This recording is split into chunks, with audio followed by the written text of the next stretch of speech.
Hello! Hello!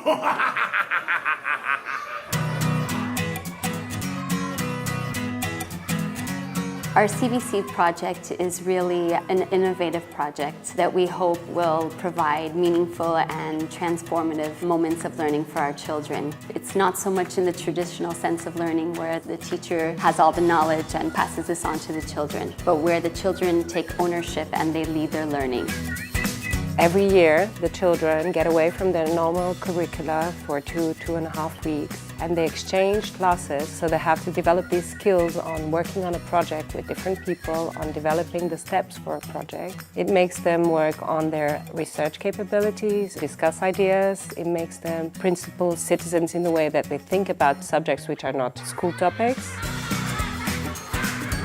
We really want to make sure that the kids are engaged from the very beginning and they get excited about the concept that we want them to explore. So we hook them in.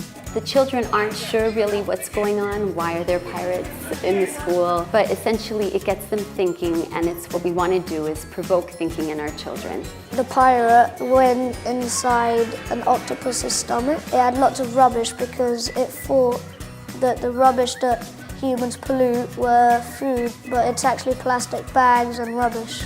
Eu prometo que vou fazer o que o rei me manda e prometo que nunca mais vou poluir nada.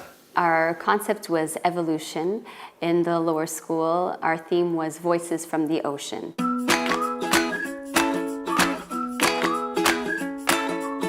For some children, those voices were happy because they were happy sea creatures. And for other children, it wasn't so happy. In the beginning, they're very excited with the project, so they normally come home and they talk about the topic and they ask questions.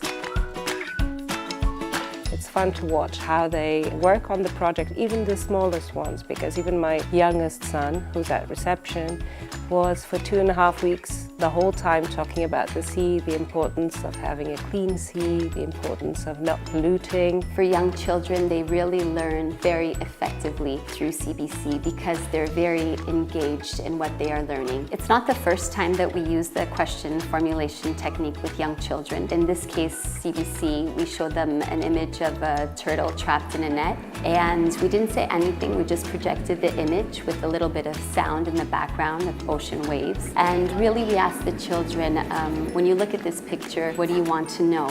Yes, you are. How would that feel? Good question. Yes, Mustafa. Can the turtle swim with the net on it? Excellent question. Great, well, okay. Are you still happy? This triggers their learning later on because it really comes full circle at the end of CBC. The children are able to answer a lot of those questions like, are you caught? Yes, I'm caught in plastic that man has put there. If you throw rubbish on the sea and there's little fishes on it, the fish don't know what to eat, but then they think that's food, and then they eat it, and then they died. The topics are always very demanding, but very exciting because it gives children a notion that they live in a world that has issues that need to be solved and they're part of the solution.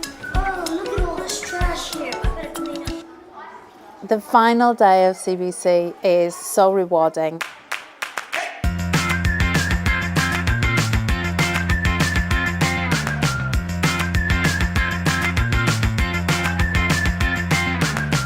Everything just comes together. The school comes alive.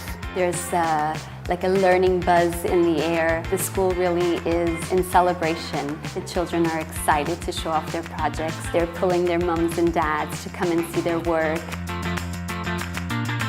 Sometimes we underestimate young children and their ability to learn. They're like sponges and they absorb everything. Adults think, oh, they're too young or they won't get it. And really through CBC, we try to bring down the topic to their level so that they can understand, and then we give them a little push to try and further their learning as much as possible.